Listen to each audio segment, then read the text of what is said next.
जय श्री राधे राधे। 3 प्रश्न। इंसान की जिंदगी की सबसे बड़ी सच्चाई क्या है? इंसान की जिंदगी का सबसे बड़ा धोखा क्या है? इंसान की जिंदगी की सबसे बड़ी कमजोरी क्या है? एक बार एक राजा था। एक दिन वह बड़ा प्रसन्न मुद्रा में था, सो अपने मंत्री के पास गया और कहा कि तुम्हारी जिंदगी की सबसे बड़ी इच्छा क्या है?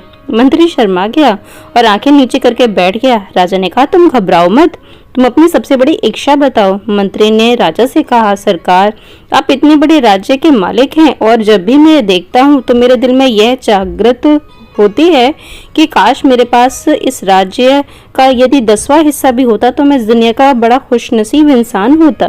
यह कहकर मंत्री खामोश हो गया। राजा ने कहा कि यदि मैं तुम्हें अपना आधा राज्य दे दूं तो मंत्री घबरा गया और आंखें ऊपर करके राजा से कहा कि सरकार, ये कैसे संभव है? मैं इतना खुशनसीब इंसान कैसे हो सकता हूँ? राजा ने दरबार में आधे राज्य के कागज तैयार करने की घोषणा की और साथ के साथ मंत्री की गर्दन धड़ से अलग करने का ऐलान भी करवाया। यह सुनकर मंत्री बहुत ही घबरा गया। राजा ने मंत्री की आंखों में आंखें डालकर कहा, तुम्हारे पास 30 दिन हैं। इन 30 दिनों में तुम्हें मेरे 3 प्रश्नों का उत्तर देना है। यदि तुम सफल हो जाओगे तो मेरा आधा राज्य तुम्हारा हो जाएगा और यदि मेरे 3 प्रश्नों के उत्तर 30 दिन के भीतर ना दे पाए तो मेरे सिपाही तुम्हारा सिर धड़ से अलग कर देंगे। मंत्री और ज्यादा परेशान हो गया। राजा ने कहा, मेरे 3 प्रश्न लिख लो। मंत्री ने लिखना शुरू किया। राजा ने कहा, इंसान की जिंदगी की सबसे बड़ी सच्चाई क्या है? इंसान की जिंदगी का सबसे बड़ा धोखा क्या है? इंसान की जिंदगी की सबसे बड़ी कमजोरी क्या है? राजा ने तीनों प्रश्न समाप्त करके कहा, तुम्हारा समय अब शुरू होता है। मंत्री अपने तीनों प्रश्नों वाला कागज लेकर दरबार से रवाना हुआ और हर संतों, महात्माओं, साधुओं के पास जाकर उन प्रश्नों के उत्तर पूछने लगा, मगर किसी के भी उत्तरों में वह संतुष्ट ना हुआ। धीरे धीरे दिन गुजरते हुए जा रहे थे। अब उसके दिन रात तीनों प्रश्नों को लेकर ही गुजर रहे थे। हर एक गांव में जाने से पहले लिबास फट चुके थे और जूते के तलवे भी फटने के कारण उसके पैर में छाले पड़ गए थे। अंत में शर्त का एक दिन शेष था। मंत्री हार चुका था तथा वह जानता था कि कल दरबार में उसका सिर धड़ से अलग कर दिया जाएगा और ये सोचता सोचता वह एक छोटे से गांव में जा पहुंचा। वहाँ एक छोटी सी कुटिया में एक साधु अपनी मौज में बैठा हुआ था और उसका एक कुत्ता दूध के प्याले में रखा हुआ दूध बड़े ही चाव से जीभ से जोर जोर से आवाज करके पी रहा था। मंत्री ने झोंपड़ी के अंदर झांका तो देखा कि साधु अपनी मौज में बैठकर सूखी रोटी पानी में भिगो कर खा रहा था। जब साधु की नजर मंत्री की फटी हालत पर पड़ी तो मंत्री से कहा कि आप सही जगह पहुंच गए हैं और आपके तीनों प्रश्नों के उत्तर भी दे सकता हूं।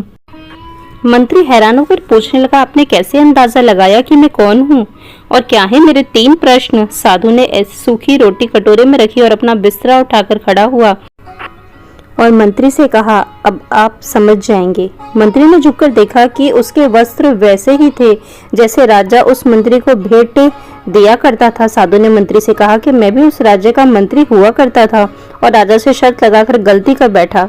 अब इसका नतीजा तुम्हारे सामने है। साधु फिर से बैठा और सूखी रोटी पानी में डुबोकर खाने लगा। मंत्री निराश मन से साधु से पूछने लगा कि क्या आप भी राजा के प्रश्नों के उत्तर नहीं दे पाए थे? साधु ने कहा कि मैंने राजा के प्रश्नों के उत्तर भी दिए और आधे राज्य के कागज को वहीं फाड़कर उस कुटिया में मेरे कुत्ते के साथ रहने लगा। मंत्री और ज्यादा हैरान हो गया और पूछा कि क्या तुम मेरे प्रश्नों के उत्तर दे सकते हो? साधु ने हामी सिर हिलाया और कहा, मैं आपके 2 प्रश्नों के उत्तर तो मुफ्त में दूंगा, मगर 30वें प्रश्न के उत्तर में उसकी कीमत अदा करनी पड़ेगी। अब मंत्री ने सोचा, यदि राजा के प्रश्नों के उत्तर ना दिए तो राजा मेरे सिर को धड़ से अलग करा देगा, इसलिए उसके बिना को सोचे समझे साधु की शर्त मान ली। साधु ने कहा, तुम्हारे पहले प्रश्न का उत्तर है मौत। इंसान की जिंदगी की सबसे बड़ी सच्चाई मौत है। मौत अटल है और ये अमीर गरीब राजा साधु किसी को नहीं देखती। मौत निश्चित है। अब तुम्हारे दूसरे प्रश्न का उत्तर है जिंदगी। इंसान की जिंदगी का सबसे बड़ा धोखा है जिंदगी। इंसान जिंदगी में झूठ, फरेब, बुरे कर्म करके इसके धोखे में आ जाता है। अब आगे साधु चुप हो गया। मंत्री ने साधु से वचन के अनुसार शर्त पूछी तो साधु ने मंत्री से कहा कि तुम्हें मेरे कुत्ते के प्याले का झूठा दूध पीना होगा। मंत्री असमंजस में पड़ गया और कुत्ते के प्याले का झूठा दूध पीने से इनकार कर दिया, मगर फिर राजा द्वारा रखी शर्त के अनुसार सिर धड़ से अलग करने का सोचकर बिना सोचे समझे कुत्ते के प्याले का झूठा दूध बिना रुके एक ही श्वास में पी गया।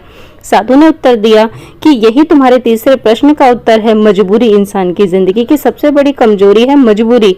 मजबूरी इंसान को न चाहते हुए भी वह काम कराती है जो इंसान कभी नहीं करना चाहता। जैसे तुम भी अपनी मौत से बचने के लिए और तीसरे प्रश्न का उत्तर जानने के लिए कुत्ते के प्याले का झूठा दूध पी गए। मजबूरी इंसान से सब कुछ करा लेती है। मगर अब मंत्री बहुत प्रसन्न था क्योंकि उसे तीनों प्रश्नों के उत्तर मिल गए थे। मंत्री ने साधु को धन्यवाद दिया और महल की ओर चल पड़ा।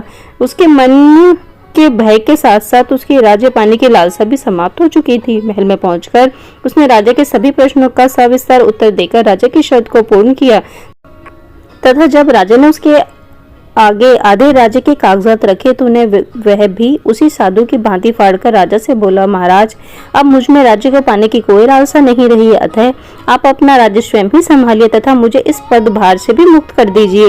राजा ने मंत्री पर प्रसन्न होकर उससे उसके पदभार से मुक्त कर दिया। जय जय श्री राधे राधे।